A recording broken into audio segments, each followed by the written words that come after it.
उपस्थित धर्म प्रेमियों, माताएं, देवियों तथा बच्चों, पुनः एक बार फिर आज लक्ष्मी नारायण मंदिर पर आप सभी का सुस्वागत हो और ब्राह्मण की चरणार्थ में मेरा प्रणाम। चले, आज तीसरी रात्रि गणेश चतुर्थी का परम उत्सव को हम मनाते हुए इस मंदिर तले विराजमान हुए हैं। महा उत्सव बाबा गणपति जी का आप देखते कितना सुंदर विग्रह मूर्ति हमारे समक्ष इस भवन तले, इस मंदिर तले लाया गया है। देने वाले हैं श्रीमान राजन जी, अपने पिताजी परिवार जी के साथ की होकर और ऐसे शुभ कार्य में धर्म में अपना रुचि को रखते हुए 6 वर्षों तक उनकी निष्ठा थी, आज पूर्ण हुआ। जब भगवान की कृपा होती है तब हमारे जीवन में ऐसा शुभ कार्य करने को मौका मिलता है। सभी लोग शायद सोचते होंगे कि आने वाली वर्ष हम देंगे, कोई और देना चाहता होगा। कतार लंबी है, सभी कोई बाबा जी को लाने की कोशिश कर ले, लेकिन टिकट उसी को मिलेगा जिस पर बाबा जी की कृपा अनुग्रह होगी, उसी को मौका प्राप्त होगा। ठीक है, तो अपना अपना बारी अपने अपने लाइन में खड़े रहो, जब मौका आएगा तब हम करेंगे, क्योंकि प्रथा और नींव को डाल दिया गया है, ये रुकने वाली नहीं है, ये तो चलते रहेगा। जब तक हम जैसे सनातन, आप जैसे सनातन वीर पुरुष माताएं जिन्होंने ऐसे ऐसे धार्मिक सज्जनों को जन्म दिया है इस साबू साबू ग्राम में, तो ये बाबा जी की पूजन ऐसी हर वर्ष हम ऐसे ही सूत और संगठन में बनकर अवश्य मनाएंगे। ये मैं निसंकोच के साथ कह सकता हूं। प्रिय बंधुजन, गणपति महाराज, जैसे हमने पूर्व में कहा है कि बाबा जी का महत्व क्या है हमारे जीवन में। प्रथम पूज्य माने गए हैं, शिव गौरी के नंदन, और ये प्रधान है, सब पूजन का ये प्रधान है। जैसे एक सरकार को चलाने के लिए मिनिस्टर नियुक्त किया जाता है, इलेक्शन होता है, उसमें एक प्रधानमंत्री होता है, फिर अलग अलग कैबिनेट होते हैं, अपना अपना संचालन करते हैं, तो ये उस कैबिनेट का प्रधान है। बोलिए गणपति बप्पा मंगल मूर्ति, सुनाई नहीं देता, फिर से बोलो गणपति बप्पा मंगल मूर्ति। जोर से नारा लगाए, बाबा जी जब तक है जोर से नारा लगाए, उनके कानों में आवाज जाना चाहिए। अभी आज हम कथा जो लाकर आए हैं बाबा जी के विग्रह पर, उनके स्वरूप का वर्णन करेंगे, उनके स्वरूप के बारे में जानने की कोशिश करो, क्योंकि इनका जो स्वरूप है सब देवी देवताओं से बिल्कुल अलग है। गणपति महाराज, गणेश जी का मूर्ति आप देखो और भगवान की मूर्तियों को देखो, ये बिल्कुल अलग है, बिल्कुल ही अलग है, इसीलिए इसको अलग स्थान दिया गया है। और जैसे मैंने कल कहा था ना कि शिव पार्वती के ब्याह में इनका ही पूजन हुआ था।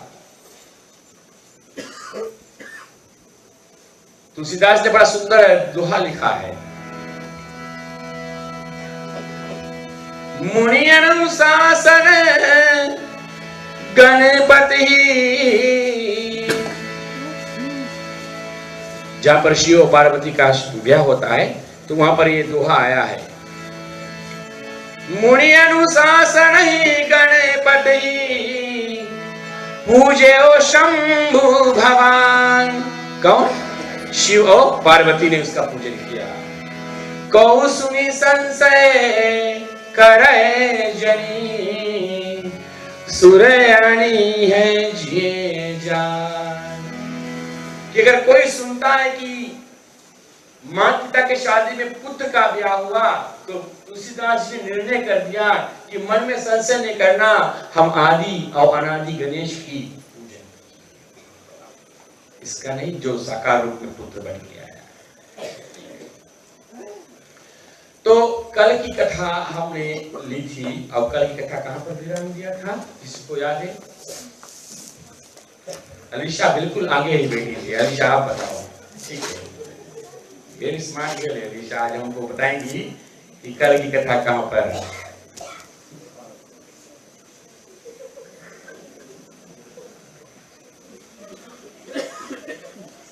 जी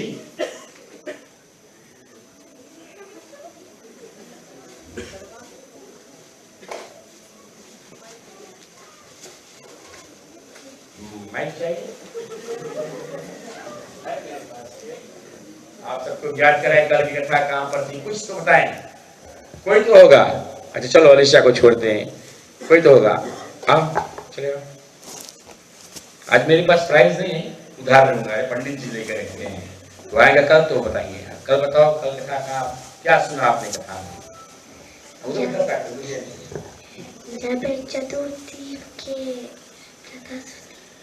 गणेश चतुर्थी के विषय में वो कथा।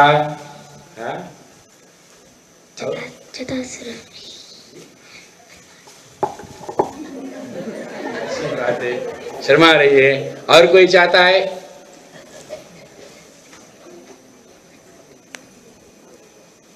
नहीं ठीक, कोशिश क्या है, इसे आकर सामने बात करना इजी बात नहीं है। हाँ कोई कोशिश करके देख तो। वो छोटी बालिका में इतनी हिम्मत है, आकर माइक तो पकड़ा, माइक्रोफोन तो पकड़ा।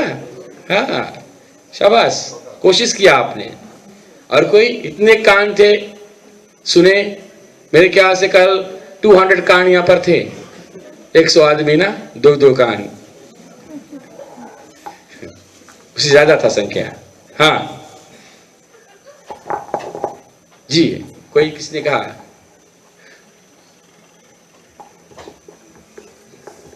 नहीं मालूम। कल हमने कथा किया कृष्ण जी का कलंक मिटा, कैसे उन्होंने अपना कलंक को मिटाया सत्राजित का सामंतक मणि के विषय में।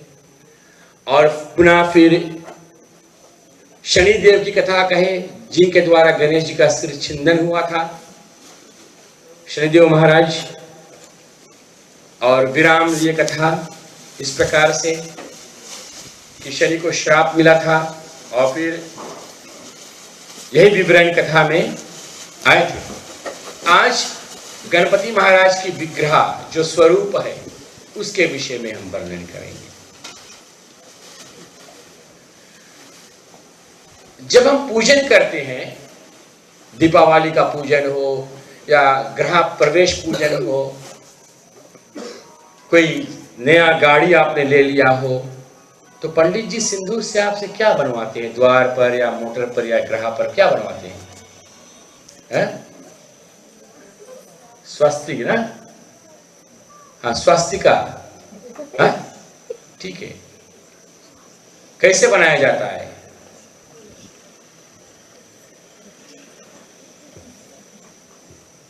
ठीक है, नहीं ना? ऐसे ऐसे ऐसे ऐसे ऐसे ऐसे ऐसे, ठीक है। मुझे उनसे काम नहीं है। गणेश सबसे पहला अर्थ क्या, अक्षर क्या है? गा। गा, ठीक है। 4 गा को आप जोड़ो, 4 गा को आप मिलाओगे तो एक स्वास्तिका बनता है। जो अक्षर गा है, प्राइमरी स्कूल में मास्टर सिखाते हैं गा, अभी मात्रा नहीं लगाया, गा, ठीक। तो 4 गा को आप जोड़कर जाकर आज जोड़ना घर पर। ये बीज मंत्र है, जो अर्थ है वो बीज मंत्र है गणेश का, ठीक है। तो 4 गा को जोड़कर एक स्वास्तिका बनता है, ठीक। तो वो हो गया गणेश। तो नया मोटर लिया पंडित जी द्वारा, पहले उसमें गणेश जी को पधराया स्वास्तिका बनाकर। नया इमारत बनाया पंडित जी द्वारा, मंत्र द्वारा। उस घर में अपने आप जाने से पहले बुद्धि के दाता गणपति महाराज को पधराओ स्वास्तिका बनाकर। एक स्वास्तिका अपने माथे पर बना लो, गणपति को पधराओ। एक स्वास्तिका बनता है, वो गणपति नहीं हिटलर की ओर जाता है। हिटलर का चिन्ह है, उल्टा जो बनाते हैं, देखना। एक स्वास्तिका बनता है, उल्टा जो बनता है is the symbol of Hitler. वो नहीं बना कर रहे थे ना, घर में हिटलर प्रवेश कर जाएगी फिर जानते हो क्या होगा ना। आज भी कई घर में कमती हिटलर नहीं है, क्योंकि गणपति महाराज माने हैं। तो वो बनाकर स्वस्तिका जब बन जाता है तो उसके बगल में 2 रेखाएं खींचते हैं, लंबा सा, एक ऐसा एक ऐसा, तब पूर्ण होता है। स्वस्तिका केवल बनाने से वो पूर्ण नहीं है, गणपति अकेले नहीं रह सकते, उनका पूरा परिवार वहां होना चाहिए। तो जो 2 रेखाएं हैं वो क्या है? उनकी दोनों पत्नियां, गणपति के, गणेश जी के पत्नियां के क्या नाम है? रिद्धि सिद्धि, सिद्धि और बुद्धि। हाँ, रिद्धि सिद्धि नहीं, सिद्धि और बुद्धि। रिद्धि सिद्धि एक है, रिद्धि सिद्धि 1 और बुद्धि दूसरी। रिद्धि सिद्धि बुद्धि तीसरी, 3 हो गए। महाराज जी सुनते होंगे क्या कर रहे हैं यहाँ के लोग। तो एक रेखा इधर, एक रेखा इस तरफ, उसको कहते हैं रिद्धि और सिद्धि और बुद्धि। फिर उसमें डॉट लगाते हैं तो 2 पुत्र हो गए। क्या हो गए? 2 पुत्र गणपति गणेश जी के कौन है? एक है लाभ, दूसरा है क्षेम। हाँ, वही शुभ, क्षेम कहा जाता है इसको, ठीक, मराठी भाषा में। तो लाभ और क्षेम, इसको घर में सदा बनाकर रखो। ये गणपति का संपूर्ण विग्रह। और किससे बनाया जाता है? चंदन से नहीं, सिंदूर से बनाया जाता है। सिंदूर से बनाओ। अपना पूजा स्थल पर, दरवाजा पर हो तो बनाकर रखिए, या घर का किसी दीवार पर जो सूर्य नारायण भगवान उगता हो उस तरफ बनाकर रखिए। गणपति महाराज को घर में पधराओ। ये स्वास्तिक जो है, लोग पूजन की थाली में भी बनाते हैं ना, आरती करते हो तो पूजन की थाली में वो स्वास्तिका, केवल स्वास्तिका नहीं, 2 लाइन खींचकर डॉट दीजिए, पूर्ण संपूर्ण गणपति महाराज। ये मांगलिक कार्य है। जहां पर मांगलिक कार्य होता है तो स्वास्तिका अक्षर, जो स्वास्तिका जो सिंबल है वो बनाया जाता है। तो लोग जान जाएंगे यहाँ पर पूजन हुआ है। लोग देखकर जान जाएंगे कि ये जो बना हुआ है यहाँ पर महाराज जी बैठे हुए हैं। कभी उसको अपने पैरों से कचलने की कोशिश मत करना। अपने बच्चों में ये, कभी बच्चे यहाँ मंदिर में दौड़ते हैं ना, बना रहता है, तो सिखाओ उनको कि नहीं, दौड़ना नहीं, अच्छी बात नहीं है। यहाँ पर बना हुआ है, अनजान में कचल दोगे तो बाबा जी टूट जाएंगे। तो उनको सिखाना चाहिए, ठीक। तो ये है गणेश जी का जो गा शब्द मंत्र है, इन्हीं से वो स्वास्तिक बनता है। अगर आप गणेश जी को देखोगे तो सब देवताओं में, सब देवी देवताओं में सबसे बौना है, मानोगे? कद में छोटा है, इसको बौना कहा गया है। बाबा जी, और हम इस बौने रूप को क्यों पूजन करते हैं? क्यों प्रथम पूजा दिया गया इस बौना भगवान को? बहुत छोटे हैं देखने में, आकार में। बात यही, सबसे सिंपल यही है। सिंपल में क्या आता है, सबसे सरल में क्या आता है? गणपति महाराज बुद्धि के दाता, सब कुछ देने वाले हैं, विधन विनाशक, मंगल कार्य करने वाले हैं। ये बाबा जी जिनके पास इतनी बड़ी पदवी, आकार में इतने छोटे, क्या हमको सिखलाता है? संसार में आप कितनों बड़े पदवी को हासिल कर लो, समाज कार्य करो नम्रता और सरलता से, लेकिन छोटे बनकर करो, झुक जाओ, बौना बन जाओ गणपति महाराज की तरह। अगर आपको किसी प्रधान तत्व का दिया गया है, पद दिया गया है, तो आपका वाणी ऐसा होना चाहिए, उसमें इतनी नम्रता, इतनी सरलता होना चाहिए। भले आप प्रधान एक लीड कर रहे हो, काज इतना सफल हो गया, फिर भी आप समाज में छोटे बनकर रहोगे तो ये गणपति बाबा का पूजन सफल हो जाता है। यही बनाता है, कितनों बड़े बन जाओ, कितनों दानवीर, बलवान, गुणवान बन जाओ, लेकिन झुककर और छोटे बनकर संसार में सरलता पूजन से, उसके रूप से यही ज्ञान प्राप्त होता है। जब बौना रूप देखो तो राजा बलि को अभिमान हो गया था दान देने में। भगवान ने उसकी यज्ञ में गया तो कैसा रूप धारण करके गया, बड़ा साकार नहीं गया। जिसके मन में अभिमान हो जाए, तुम छोटा सा रूप बनकर जाओ, उसका अभिमान फट से चूर हो जाएगा। क्योंकि जो सर उठाया हुआ इंसान है वो नीचे नहीं ताकेगा, वो ऊपर ही ताकेगा। और जब बौना बनकर जाओगे तो उसको अपना सिर झुकाकर नीचे ताकना ही पड़ेगा। तुम्हारा कर्म ये ऐसा होता है। जो पेड़ में फल लगता है, जो खाने योग्य फल हो जाता है, तो पेड़ अपने आप झुक जाता है नीचे, उनकी डालियां अपने आप झुक जाती है नीचे ना। और वो फल तोड़कर खाओ, कितना मीठा है।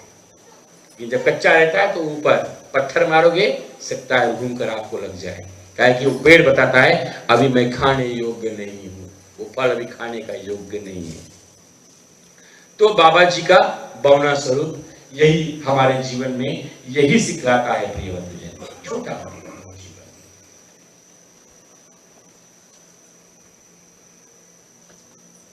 मार्ग दे दो, फूल प्रसाद कुछ लेकर आइए तो चढ़ाना चाहते चलिए।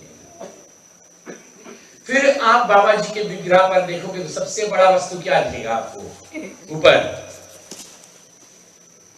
क्या है, सिर। इतना छोटा कद का भगवान, इतना भारी सिर, हाथी का सिर है? उधर ध्यान नहीं दो, ज्ञान कथा में दो। हाथी का सिर, और हाथी का सिर कैसा है, बड़े बड़े कान, लंबा सा नाक है। कभी आपका पुत्र ऐसा हो जाता, आप क्या कहोगे, ये भगवान ने क्या दे दिया है?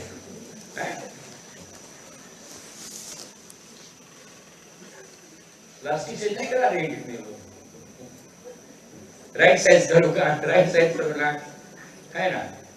बाबा जी को देखिए, भारी भारी कान, इतना बड़ा मस्तक, घर रखा हुआ। हाथी का मस्तक गणपति महाराज के सिर पर बुद्धि का प्रतिपद है। यह संकेत करता है कि ये बुद्धि का दाता है, बुद्धि का, is a control of mind, बुद्धि का प्रतिपद है। वो हमारे विचार भवन के मालिक है, विचार ग्रह के दाता है। विचार ग्रह यहाँ, विचार ग्रह के दाता है, बुद्धि का दाता हाथी का मस्तक है। हाथी एक पशु है, लेकिन और पशुओं से वो अलग है। अभी उदाहरण तौर पे मैं आपको बताऊं, खाने वाले वस्तु अगर आप एक पशु के आगे धर दो, उसको बांध दो, वो बंधा हुआ है, जैसे वो अगर खाने वाला वस्तु देगा, सबसे पहले वो अपना पूछ लेगा और उछलेगा, कूदेगा, मौका लगा तो उखाड़ कर दौड़ कर आकर खाएगा। पशु का ऐसा भावना है, जब वो खाने वाले वस्तु देख लेता है, उछलने लगता है और कोशिश करेगा झपट कर खाने का। हम भी कितने लोग ऐसे पशु के समान है, खाने वाली चीज दो झपट पड़ो। भोजन को आदर से खाइए प्रिय बंधुजन, बांट कर खाते हैं। पशु लोग बांट कर नहीं खाते हैं, वो चाहेंगे अपने आप सब खाए लो, अपन पेट भर लो। मानव और पशु में अंत यही है कि मानव को आदर स्वभाव साथ भगवान को धन्यवाद देकर और बांट कर खाना चाहिए, यही फर्क है। लेकिन हाथी देखिए, हाथी ऐसा नहीं करता, उनके आगे अब खाने वाले वस्तु धर दो, वो शांत भावना से उसको भोग लगाएगा। उसका ना पूछ हिलेगा, ना कान हिलेगा, कुछ नहीं, और पूरा एक दांत से खाता है हाथी।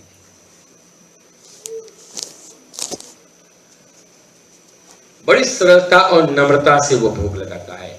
मतलब उनमें क्या है, धैर्य, सबसे बड़ा वस्तु धीरज। धीरज धर्म मित्र और नारी, आपत्ति काल परखिए चारी। धीरज धर्म मित्र और नारी, आपत्ति काल पर रखिए चारी। मन में कितना धैर्य है, नहीं है तो बाबा जी को पूजन करें, वो धैर्य आपको प्रदान करेंगे, क्योंकि स्वयं धैर्य रूप धड़ रखा हुआ है बाबा जी के पास। इसीलिए जब उनका शीश कटा, क्यों हाथी का सिर लाया गया? विचार कीजिए, कोई और वस्तु का सिर हो सकता था, क्यों गजमुख किया गया उनको? बात यही है कि ब्रह्मा विष्णु महेश विचार किया कि गजमुख का जो धड़ है उसमें धीरता है, उनमें सरलता है, उनमें सद्गुण है, उनमें सद्भावना है, उनमें नम्रता है। इसीलिए उस धड़ को लाकर वहां पर। तो प्राणी में जब हम उनको पूजन करते हैं, हमारे में इस बाबा मांगो कि बाबा हमें भी धीरज धरो, गिव मी पेशेंस। धैर्य का मतलब है पेशेंस, धीरज की कामना करो। सकल वस्तु संसार में हमको मिलेगा, जिसकी जितना बाट में है, जिसके जितना भगवान ने दिया है उतना उसको प्राप्त होगा, उसी में संतोष रखो। क्योंकि जब धैर्य रहेगा, धीरज रहेगा आपके पास में, तो संतोष अपने आप वहां पर संबंध रज्जु बनकर आ जाएगी। अगर धैर्य नहीं है तो संतोष वहां पर कभी नहीं आएगी, ख्याल करना। तो धीरज चाहिए मानव में, गंभीरता, इनकी मस्तक में गंभीरता है। देखिए कान कितने बड़े बड़े हैं, सबके सुनते हैं, सुनते सबके हैं बाबा जी। कोई कुछ बोलो उनके कान में, कोई जाकर उधर से बोलता है, कोई जाकर इधर से बोलता है, लेकिन सुनते सबके हैं। लेकिन विचार मंडल में जब लेकर जाते तो करता वही जो सही है, जो सबके हित का हो, बाबा जी वही करेंगे। तो ऐसा हमको भी होना चाहिए। सुनिए सबके विचार, ग्रह में लेकर जाओ उसको, अपनी बुद्धि में लेकर जाओ, वहां पर ले जाकर और फिर वही करो जो अपना हित केवल नहीं अपितु सबके हित का हो, वो कार्य रूप करो। ये विग्रह हमको ये सिखलाता है। तो बुद्धि का प्रधान। फिर दूसरी बात देखिए आप, बाबा जी का पेट, क्या नाम है उसका? क्या कहते हैं? लंबोदर। नाम सुना? गणपति महाराज का एक नाम है लंबोदर महाराज। बाबा जी कहते हैं कि देखो मेरा पेट इतना भारी है तो मानो का पेट इतना ही भारी होना चाहिए। किसी का पेट अगर भारी हो गया नहीं प्रॉब्लम है, बोलो हम गणपति महाराज जैसा है? श्री गणेश अंक में लिखा है, श्री गणेश अंक में लिखा है कि मानो का पेट मोटा होना चाहिए। यहाँ तो सब दुबला करना चाहते हैं, फिगर बनाते हैं, लेकिन श्री गणेश अंक मेरे पास यहीं पर रखा हुआ है, ठीक है, यहीं पर रखा हुआ पुस्तक, इसी में लिखा हुआ है, उपनिषद है, ये पुराण नहीं है, गणेश अंक उपनिषद है, सबसे श्रेष्ठ माना गया है। तो इसमें कहा गया है कि मानव का पेट मोटा होना चाहिए। अब इसका कारण देते हैं, स्पष्टीकरण करते, क्यों पेट मोटा होता है। मोटा होने से कारण आप सबकी सुनो, भली सुनो, बुराई सुनो, सब कुछ सुनो। बोले जहां समाज में जाओ बहुत प्रकार के लोग होते हैं ना, कोई अच्छा बात करता है तो कोई बुरा बात करता है, कोई किसी का निंदा करता है, कोई सत्कर्म करता है, कोई धार्मिक बात करता है। बोले सब सुनो, लेकिन बुद्धि में नहीं रखो, पेट में रखो। बुद्धि में मत रखो। बुद्धि में रखोगे तो आप वही काम करोगे, क्योंकि बुराइयां और निंदा आपके बुद्धि को घुमा देगा, तो आपका विचार प्राणी के प्रति घूम जाएगा। अपने पेट में रखोगे तो वहां से निकल के बाहर नहीं जाएगा। सुन लो भैया, पेट में रखो, भले पेट बड़ा हो जाए तो मोटा रखो। गणपति बाबा जी कहते संसार की जितनी बुराइयां हैं, जितनी भलाइयां हैं, अगर मैं अपनी विचार चक्र में धर दूं तो मेरा मति बिगड़ जाएगा। इसलिए मैं यहां पर नहीं, मैं बुद्धि का दाता हूं, मैं वो सब यहां नहीं अपने पेट में रखता हूं, इसलिए मेरा पेट लंबोदर हो गया। अब अपने आप अनुमान करो कितनी भली और बुराइयां बाबा जी गुम करके बनती हैं, किसी से नहीं बोलते, लेकिन बाबा जी बताते हैं जब अवसर आए, जहां पर मौका लगे शुभ अवसर लगे तब उन बात को वहां पर बोलिए, अन्यथा मत बोलो। उसको आप बुद्धि में लेकर जाओगे तो बुद्धि तो पलट जाएगी और फट से तुम्हारा विचार को बदल देगा। तो ये लंबोदर के विषय में वर्णन करते हैं कि लंबोदर ऐसा है। फिर देख तो हमारे पास कितने दांत हैं? मानव में कितने दांत होते हैं? अरे 32 तो अंग्रेज में कहते हैं, हिंदी में क्या कहते हैं? 32 ना। हाँ, कितनन के 32 आती ना, ये चल देते जमाना छोड़ के, दुनिया छोड़ के। 32 हमारे में 32, बाबा जी के पास फिलहाल तो एक केवल। 2 था, एक टूट गया। 2 था लेकिन एक टूट गया। कैसे? परशुराम द्वारा उनसे युद्ध हुआ था।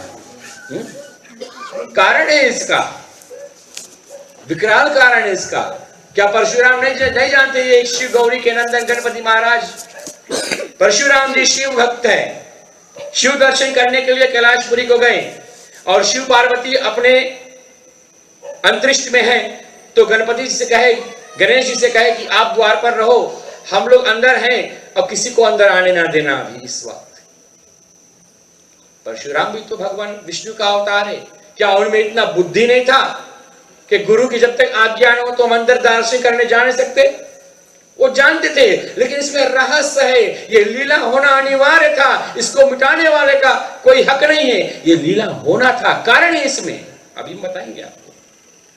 एक दंत का गंभीर युद्ध हुआ और बाबा जी ने उनको अपने सूंड में लपेट के जबड़ा लाकर पटका तो क्रोध हुआ परशुराम को और अपना पशुपास्त्र, शिव जी का दिया हुआ जो पास्त्र था, छोड़ता है और तब लगा एक दांत टूटकर गिर गया। माता पार्वती दौड़ती आती है, रुदन करती है, लालन के दांत से खून निकलता है। कौन माँ देखेगी? माँ तो, माँ की ममता तो इसे फट से पिघल जाए, थोड़ा से लल्ला के चोट लगे तो खलास निकल जाए। तो माँ तो रोने लगी और परशुराम जान गया अब तो पार्वती जब कुपित हो गई, जगदम्बा जननी जब रूठ गई, तब तो कुछ गड़बड़ होने वाला है। शिवजी ने उनको संकेत किया, दौड़कर माँ की चरण पकड़ लो। परशुराम जाकर पार्वती माता के चरण पकड़, मैया क्षमा कर देना, ऐसा ऐसा लीला घटित हुआ और मुझे विवश होकर इन पर पशुपास्त्र चलाना पड़ा।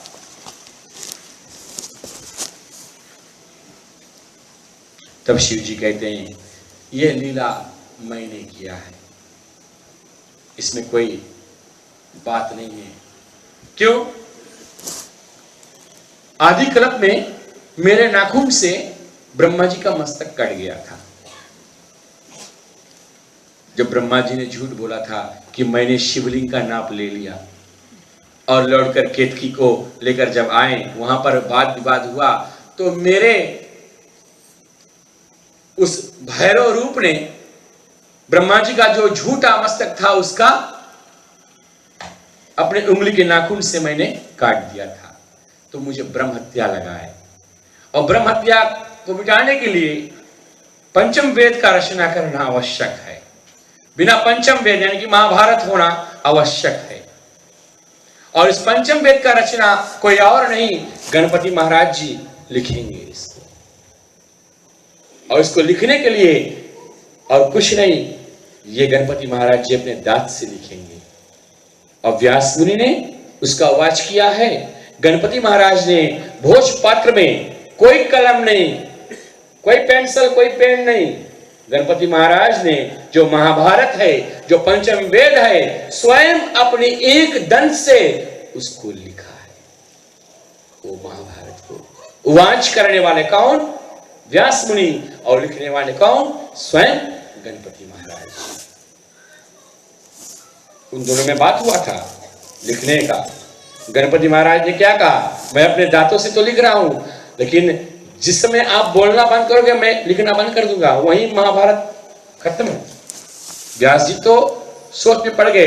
तो व्यास जी ने माता सरस्वती की प्रेरणा द्वारा क्या किया, गणपति महाराज को कहा कि मेरा उवाच को आप सुने, समझकर तब लिखना।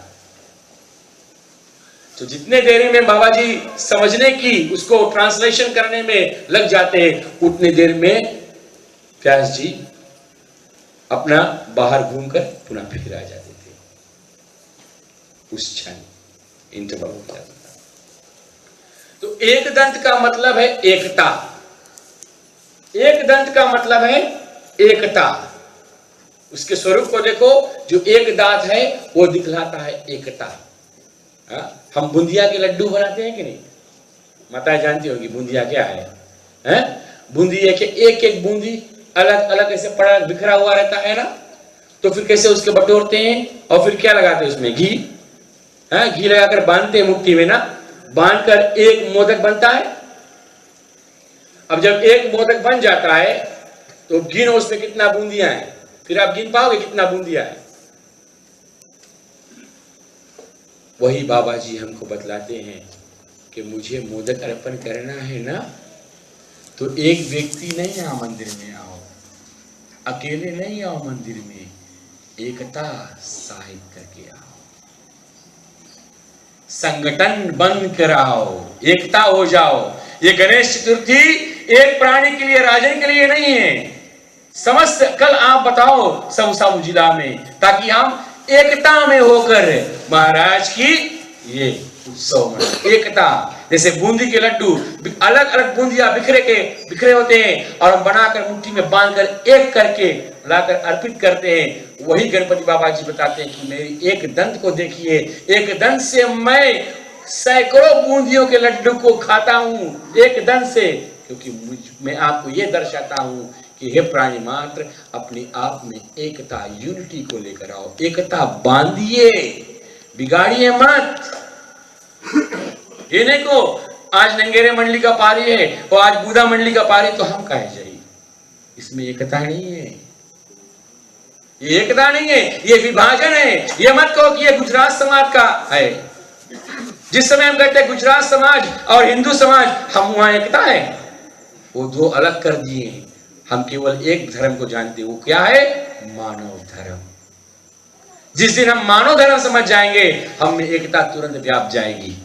फिर ना इस समाज का हम बात करेंगे ना कुछ, क्योंकि मानव ही सबसे बड़ा धर्म है इस मृतलोक में।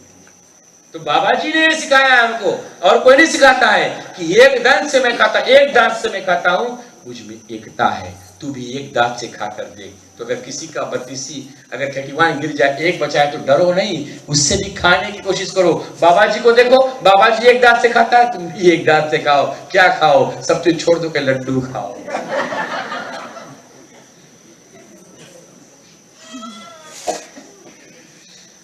कौन क्या मतलब उस समय एक दांत रख के और 4 रकम की चीज खाओ जो खाने योग्य नहीं हो। बाबा जी को देखो, कली मोदक खाओ बस, क्योंकि एक दांत कब बचेगा?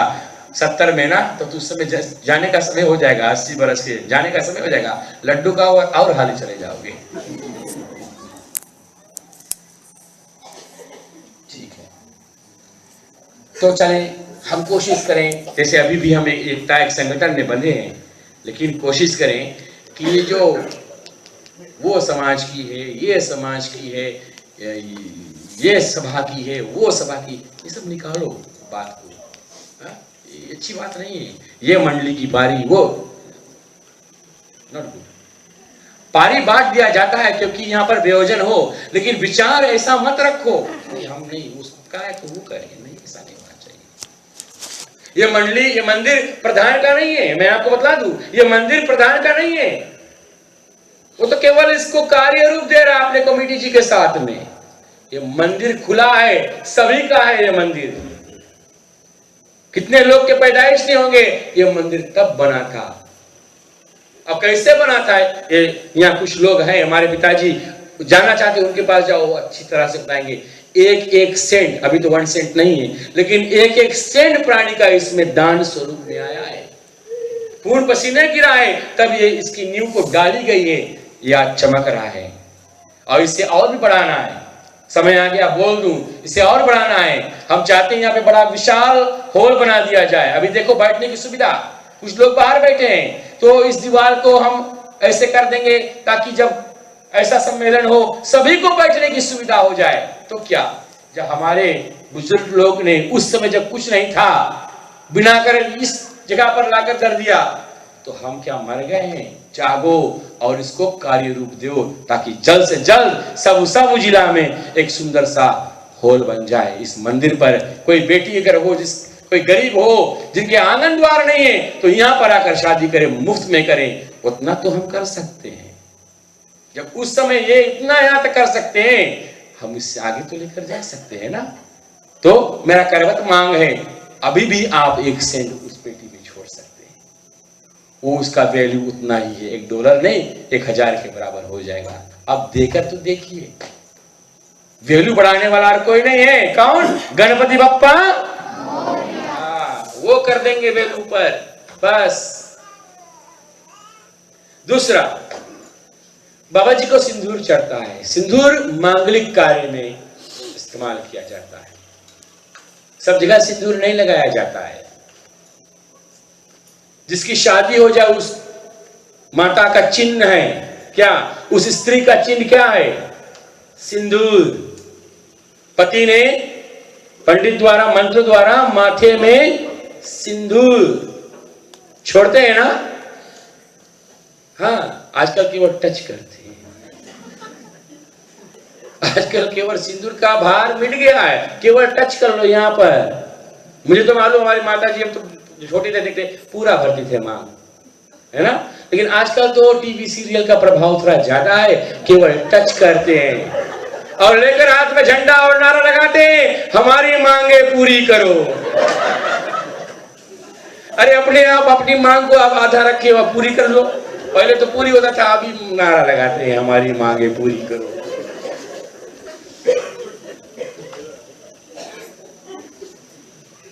ठीक है, तो सिंदूर बाबा जी को अति मन भावन है।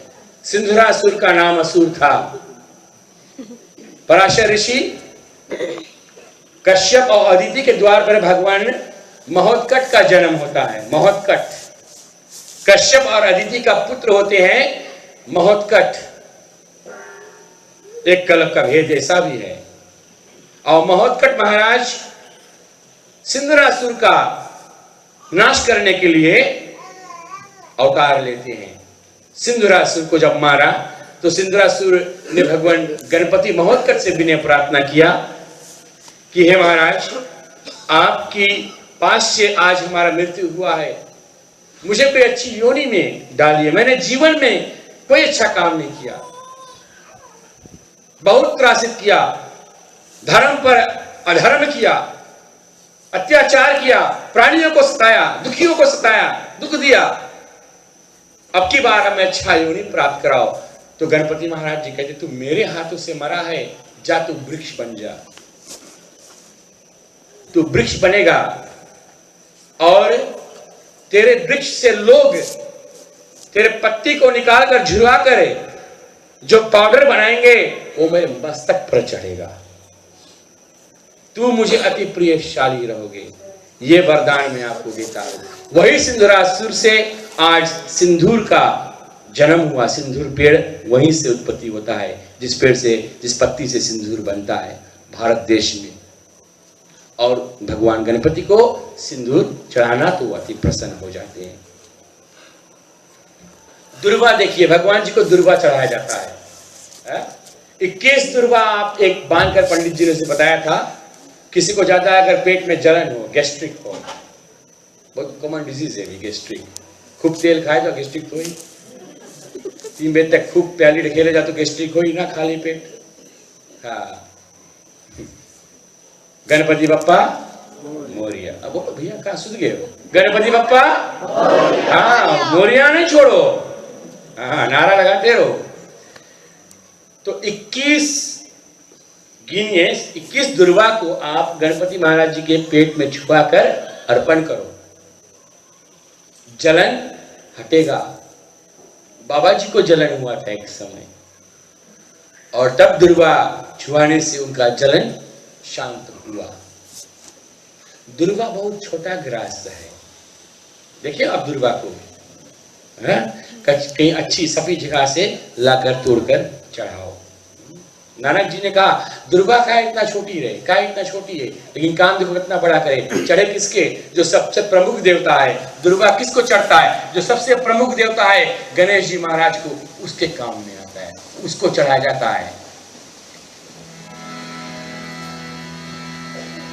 नानक जी कहते हैं, गुरु साहिब जी, नानक नन्हे बनी रहो, सुनो अच्छा से, नानक नन्हे बनी रहो जैसी नन्ही दूब, नानक नन्हे बनी रहो जैसी नन्ही दूब, सबे घास चरी जाएंगे दूब खूब की खूब। अगर आग लगा तो जितना बड़ा बड़ा जंगल है, जितना बड़ा बड़ा घास है, वो सब जाएगा, जो छोटा सा दूब है वैसे के वैसे बच जाएगा। संसार में छोटे दूब की रात बनकर जियो, है अकड़ कर मोटा सा पेड़ बन जाओगे, एक रोड़ा आएगा दबाएगा दबकर टूट गिर जाओगे। घास जो दूब है कितना फ्लेक्सिबल है, कितना फ्लेक्सिबल है, कोई भी कड़ा वस्तु चलेगा फिर उठकर खड़ा हो जाएगा, है। तो संसार में नन्हे बनकर ही रहो। दुर्वाग्रास बाबा जी बहुत प्रसन्न करेंगे। जो अकड़ कर रहेगा उसका घमंड बाबा जी तोड़ेंगे। उसके विषय में कल हम कथा कहेंगे। गणेश की 8 अवतार, जो बाबा जी के विशेष 8 अवतार हैं, कल से वो कथा को हम प्रारंभ करेंगे। वो 8 अवतार मानव के हृदय में है, मानव के शरीर में है और कहीं नहीं है। मानव के शरीर, कल संकेत कर दूं, 8 चक्र जो हमारे शरीर में है, हर एक चक्र में बाबा जी का अवतार है। वहां पर है बाबा जी, लेकिन अभी गुप्त है। तब से हमारे चक्र अपना काम इंद्रिय वश में होकर कर रहे हैं। तो दुर्वाग्रास बाबा जी को अर्पण करने से पेट का जो जलन है वो शांत होता है। किसी को हो तो बड़ा सुंदर समय है, आप कीजिए, चुप्पे से करके देखो, होता है कि नहीं शांत। हालांकि उसका भी ऐसा नहीं कि चलने में गाय दुहे जाओ और बोलो दूध रुकती नहीं है ना, वैसा नहीं हो ना। जानबूझ के करोगे तो प्रॉब्लम होगा। फिर बाबा जी का जो सवारी है, जैसे मैंने कल पूछा था तो लोग कहे मूषक, हमारे भाषा में क्या बोले? चूहा है। चूहा जी बाबा जी का वाहन। क्यों वाहन हुए? क्रौच नाम का एक गंधर्व था, देवलोक में गंधर्व था क्रौच नाम का, और जल्द में उठकर जाने लगा। जल्द में उठकर बैठा था तो जल्द में उठकर भागा, कहीं कुछ करने को जा रहा था। बस उनका पैर एक ऋषि को लग गया। मुद्गल ऋषि नाम था, मुद्गल ऋषि। उसका पैर मुद्गल ऋषि को लग जाता है। मुद्गल ऋषि क्रोध हो गया और उसको कह दिया कि तू जा, चूहा बन जा, मूषक बन जा। तेरे पास किसी को आदर सम्मान करने की, you don't have any respect, है नहीं आपके पास। कोई सभा में बैठो भैया, आदर सम्मान कीजिए प्राणी मात्र को, बड़े बूढ़ों को सम्मान दीजिए। बस में बैठे हो, एक नारी चढ़ती है, बस में जगह नहीं है, अगर वो गर्भवती है तो पुरुष देखो कैसे बैठा रहता है, ऐसा नहीं सोचता कि उसको हम जगह दे दे। उसका विचार ऐसा है, मैंने भी तो पैसा भरा है सीट का, मरोगे वो सीट साथ लेकर जाना।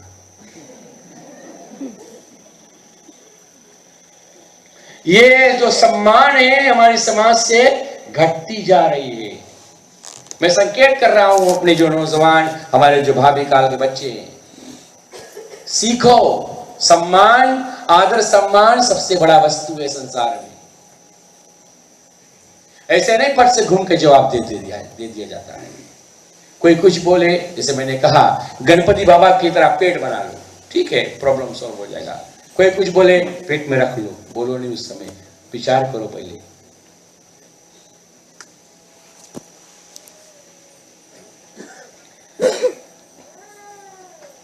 तो जब उसको श्राप मिलता है तो वो चूहा बन जाता है। अब इतना भयंकर चूहा बनता है, वो बहुत विकराल चूहा बनता है। पहुंच जाता है मृतलोक और पहुंच जाता है पराशर ऋषि के आश्रम। पराशर ऋषि के आश्रम जाता है, मुनियों के आश्रम जाता है, कश्यप मुनि के आश्रम जाते हैं। और चूहा के काम कौन सी है? अच्छा हो चाहे खराब वस्तु हो, क्या करो? काट डालो, कुचल डालो, है ना? यही करता है चूहा। वो नहीं जानता है कि अच्छा वस्तु है कि खराब वस्तु है, नया है कि पुरानी है, बस काट डालो। इतना दाम महंगा वाला जेक से लहंगा लेकर रखा, चूहा काट दिस। पहले टाइम देखा चूहा वही काटिस। कैसे लगे उस समय?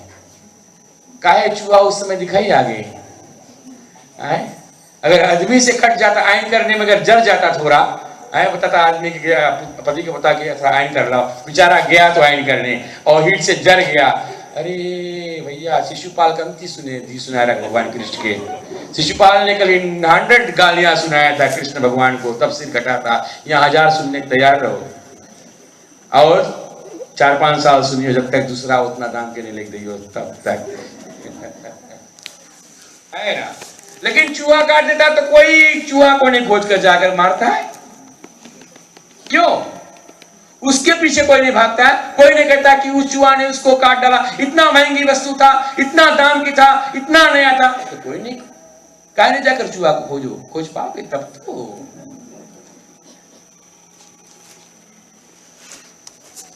और अगर आप नहीं चाहते कि चूहे महाराज हमारे ऐसी कीमती वस्तुओं का नुकसान करे, तो ये कथा सुनिए।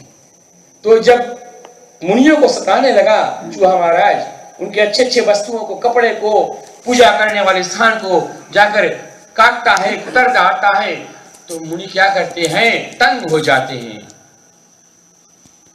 इतना तंग हो जाते कि पूजन नहीं कर पाते, तो भगवान से आराधना करते कि अब हम करें तो करें क्या? तो जब जहां पर कोई पूजा करने में विघ्न डालता है, जब पूजा करने में कोई विघ्न डालता है, हमारे पूजन में कोई विघ्न डालता है, तो हम किसको याद करें? विघ्नराज को याद करें। इसका एक नाम विघ्नराज भी है। विघ्नराज को याद करें, विघ्नराज हमारी हर एक बाधा को मिटा देंगे। तो पराशर ऋषि, कश्यप मुनि सब बैठ करे और भगवान विघ्नराज को याद करते हैं, तो विघ्नराज उनके समक्ष प्रकट हो जाते हैं और कहते हैं कि आप लोग धैर्य धारण करो, मैं उस चूहे को सीधा करता हूं। अपना चमकती हुई पाश को निकालकर यूं ही फेंका, वो चूहा बिल के अंदर था और जाकर उसके गले को बांधकर खींचकर बाहर लेकर आता है। भयंकर था, भयंकर रूप था उसका। आजकल के कलयुग की चूहा नहीं था, वो सतयुग वाला चूहा था। सतयुग में लोग की उम्र भारी थे, लोग की कद भारी था। जैसे जैसे युग की उम्र घटते गया, वैसे वैसे लोगों की उम्र भी घटते गया, लोगों के आकार भी घटते गया। कलयुग में तो भी और घटेगा। सबसे छोटा युग है। अभी देखो लोग क्लास 1 में बच्चा कितना बड़ा है, बहुत छोटा, 1 में पहुंच जाता है, कद घटता है। मानव का उम्र भी तो घटता है, 100 का दिया गया है, लेकिन मानव अपने कर्म से उसको हटाकर 1 0 निकालकर 10 कर देता है।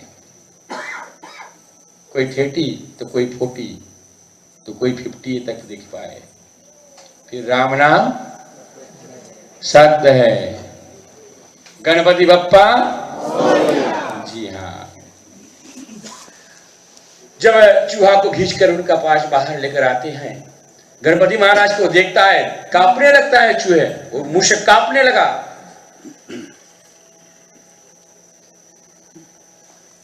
तो बाबा जी दयालु है, दया कर दिया। उसे कहा आज के बाद तू मुनियों को तंग करेगा? बोले ना। तू अच्छे पुरानी वस्तु को ऐसे नाश करेगा? बोले ना।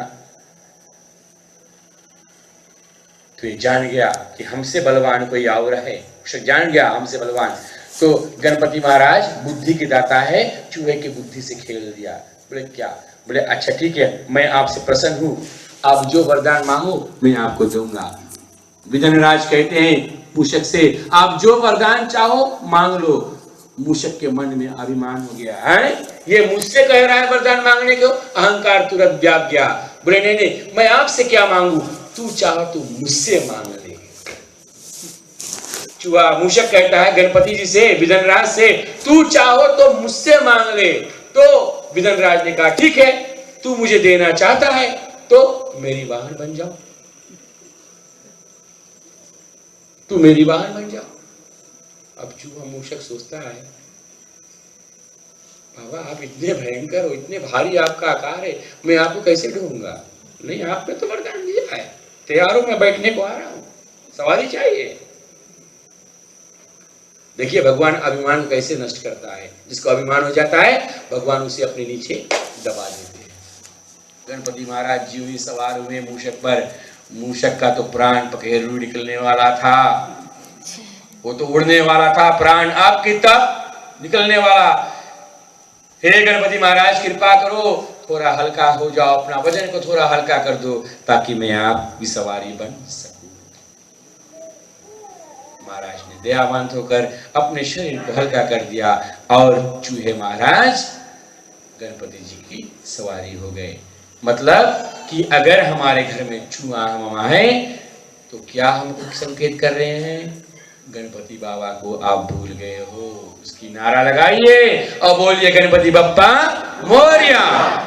उसको बोलिए, वो आकर चूहे महाराज के ऊपर विराजमान होकर दबा देंगे। तो ये है चूहे की जो उनकी विषय में बताया गया है कि वाहन है गणपति महाराज का। अब जो उनका लंबा सा नाक है, बाबा जी का क्या बोलते हैं उसको, जो लंबा सा सूर है, यानी एक रूप है उसका, एक अवतार है उसका, क्या कहते हैं? मैंने बताया था वक्रतुंड, वक्रतुंड अवतार है गणपति महाराज जी का। ठीक है, वक्रतुंड रूप है महाराज जी का। चलिए एक चित्र करते हैं।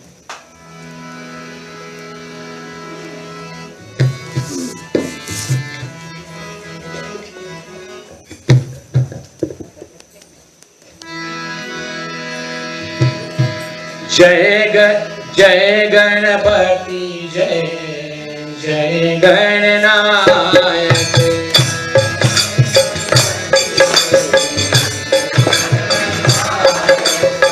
जय गणपति जय जय गणनायक।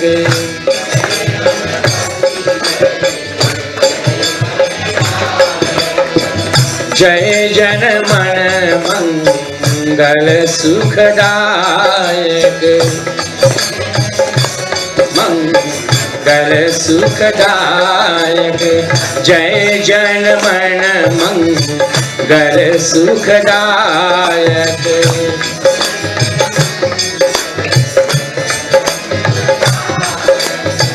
जय गणपति जय जय गणनायक।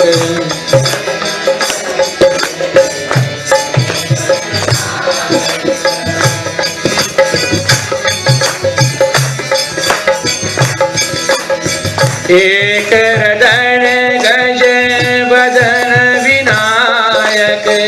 एक रदन गज बदन विनायक। एक रदन गज बदन विनायक।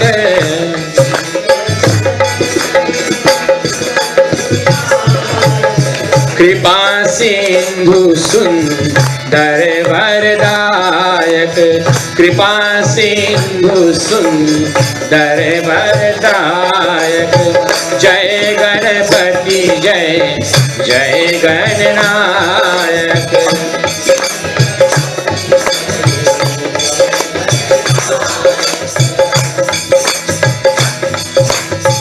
जय गणपति जय जय गणनायक।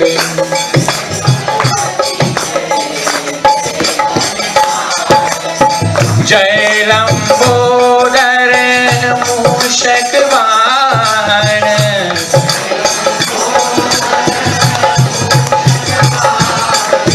जय लंबोदर मूषक वाहन।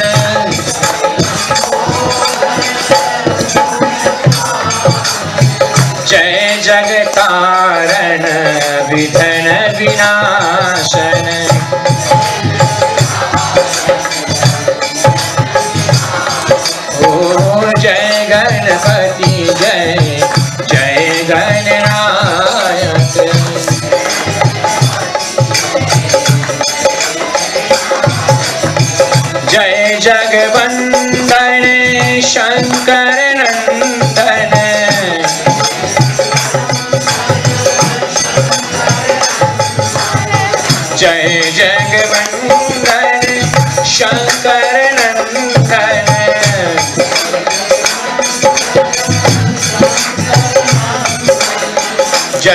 प्रभु कलुषताप मन हरणम। जय गणपति जय जय गणनाथ।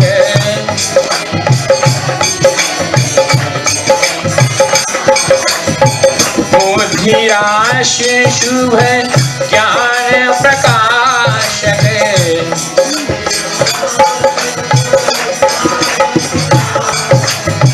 बुद्धिराशि शुभ ज्ञान प्रकाशक।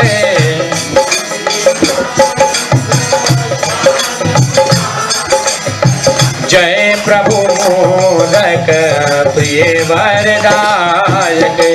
जय प्रभु मोदक प्रिय वरदायक। जय गणपति जय जय गणनायक। जय गणपति जय जय गणनायक। जय गणपति जय जय गणनायक। प्रेम से बोलो गणपति महाराज की जय। इस प्रकार से बाबा जी के 8 अवतार हैं। 8 अवतार में सबसे श्रेष्ठ और सबसे पहला अवतार है वक्रतुंड अवतार। वक्रतुंड अवतार भगवान जी का पहला माना गया है। दूसरा एकदंत अवतार,